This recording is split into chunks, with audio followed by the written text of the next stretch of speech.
إن الحمد لله نحمده ونستعينه ونستغفره ونعوذ بالله من شرور أنفسنا ومن سيئات أعمالنا من يهده الله فلا مضل له ومن يضلل فلا هادي له وأشهد أن لا إله إلا الله وأشهد أن سيدنا ومولانا محمدا عبده ورسوله يا أيها الذين آمنوا اتقوا الله حق تقاته ولا تموتن إلا وأنتم مسلمون يا أيها الناس اتقوا ربكم الذي خلقكم من نفس واحدة وخلق منها زوجها وبث منهما رجالا كثيرا ونساء واتقوا الله الذي تساءلون به والأرحام إن الله كان عليكم رقيبا يا أيها الذين آمنوا اتقوا الله وقولوا قولا سديدا يصلح لكم أعمالكم ويغفر لكم ذنوبكم ومن يطع الله ورسوله فقد فاز فوزا عظيما فإن خير الحديث كتاب الله وخير الهدي هدي محمد صلى الله عليه وسلم وشر الأمور محدثاتها وكل محدثة بدعة وكل بدعة ضلالة وكل ضلالة في النار أما بعد فقال الله تعالى في القرآن المجيد بعد أن أقول أعوذ بالله من الشيطان الرجيم بسم الله الرحمن الرحيم إن الله لا يغير ما بقوم حتى يغيروا ما بأنفسهم صدق الله العظيم رب اشرح لي صدري ويسر لي أمري واحلل عقدة من لساني يفقه قولي رب يسر ولا تعسر وتمم علينا بالخير. Alhamdulillah, Allah subhanahu wa ta'ala gave us the tawfiq to make it to another Jumu'ah in this blessed Friday, being the start of a blessed month as well. Alhamdulillah, Ramadan Mubarak, Ramadan Kareem to you all. And today specifically, in today's khutbah, in today's Jumu'ah and Ramadan reminder, I guess, I'd like to specifically talk about the fact on how we as individuals should plan for this month. And how we as individuals should take this month as a month in which we change ourselves and create habits that are going to benefit us in the future.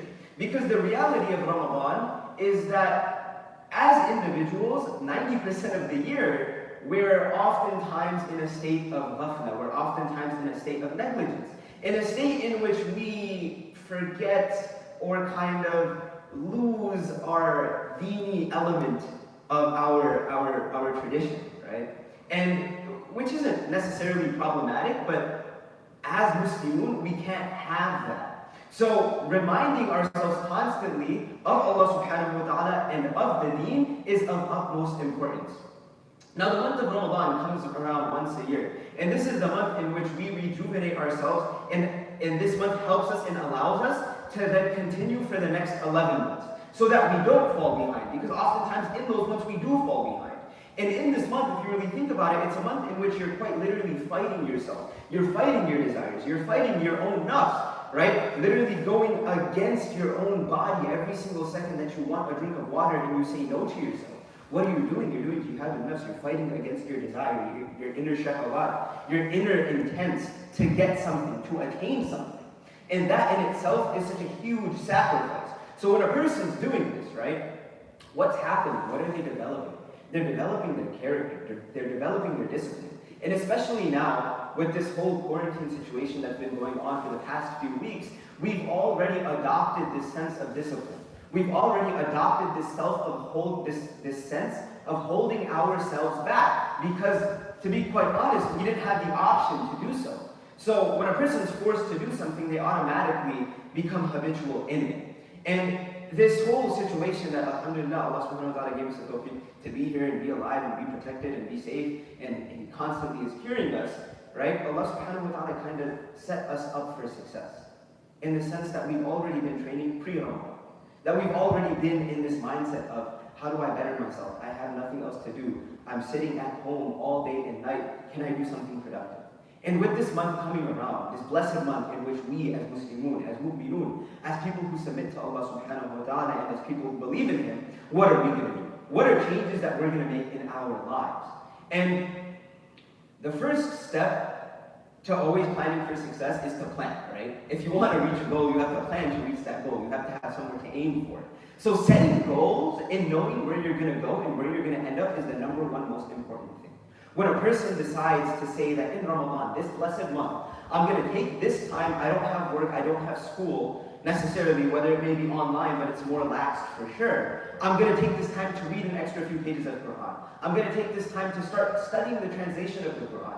I want to be connected to my Rabb. I want to be connected to my Lord. Because if I'm going to be completely honest, in this moment of loss and tragedy that I can't go outside because I fear this virus attacking me, I fear this sickness coming to me, and no one can protect me besides Allah subhanahu wa ta'ala, now is the time to create that ta'alluq, to create that connection to Allah subhanahu wa ta'ala. And that's exactly what I'm going to do. Creating goals like such, creating goals to help you get closer to Allah subhanahu wa ta'ala, to help you grow that himmah, grow that courage, grow that strength in your heart to be a proper Muslim, to be a proper believer, a proper person who follows that which Allah subhanahu wa ta'ala has legislated for us. Now, for those people in particular who may find it difficult, right, who just can't find it in themselves, that the past year, last time I was in the masjid was the Khatam night, last year. And I didn't do anything since then. And all these things came and went, all these difficulties, all these struggles, tests. I did all these haram things, I went to this party, I did that, I drank this, I drank that. Now, can I come back to the masjid? Allah subhanahu wa ta'ala closed its doors, I can't come. How would that make an individual feel? Absolutely horrible. And they think in that moment that, who do I have left? Where do I go to? And interestingly, in the time of the Prophet ﷺ, when he was in his beginning stages of da'wah, right, subhanAllah, those people, those Jahili Qurayshis, they came to him and they said, why you, out of all people? Who are you? You're not rich. You don't have, high status. There's so many other people who are more intelligent than you, smarter than you, yada, yada, yada, X, Y, and Z. Why did God choose you to be the prophet? What do you have that these people don't? And subhanAllah, when you look at that situation and you look at the situation that we have today, why us? Ask yourselves that question. Why did Allah subhanahu wa ta'ala pick us to be Muslims? Why did Allah subhanahu wa ta'ala pick us to be believers? What did we do? Did we do anything to get this gift from Allah subhanahu wa ta'ala? No. But the fact that you still have that gift, no matter what you've been through and no matter what has happened, is the fact, and it proves the fact that you've been chosen for this mission specifically. So don't feel scared to come back. This Ramadan is a time to create habits that are going to last a lifetime, to create habits that are going to keep you going until next Ramadan, and then some. Allah subhanahu wa ta'ala says in the Quran, إِنَّ اللَّهَ لَا يُغَيِّرُ مَا بِقَوْمٍ حَتَّى يُغَيِّرُوا مَا بِأَنفُسِهِمْ. That if a person wants to change, if a person wants to better themselves, what do they have to do?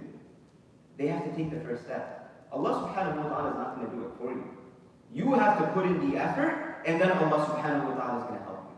That Allah subhanahu wa ta'ala is not going to change a people. He's not going to change a community. He's not going to change a unified country or whatever, a group, until they themselves decide to change, and then Allah subhanahu wa ta'ala's help is going to come. So with this month coming to us, alhamdulillah, Allah subhanahu wa ta'ala gave us the tawfiq to reach it finally. And we have these opportunities to do good, to donate, to help other people, be a source of help in a time of need, whether it's getting your neighbor's groceries, especially with the whole pandemic situation, whatever it may be, looking out for one another, doing a little bit extra ibadah, whatever it may be, take that opportunity to do good. Because in these 30 days that we have, if you could build one habit that's good, that's going to carry you to next Ramadan, think of it as a success. Think of it as an absolute success. I make dua to Allah subhanahu wa ta'ala that He gives us tawfiq, that He allows us to be the best of people, that He allows us to use this Ramadan, to use this situation that we're in and give us a positive perspective so that we can better ourselves and grow and grow and grow. Ameen ya Rabb.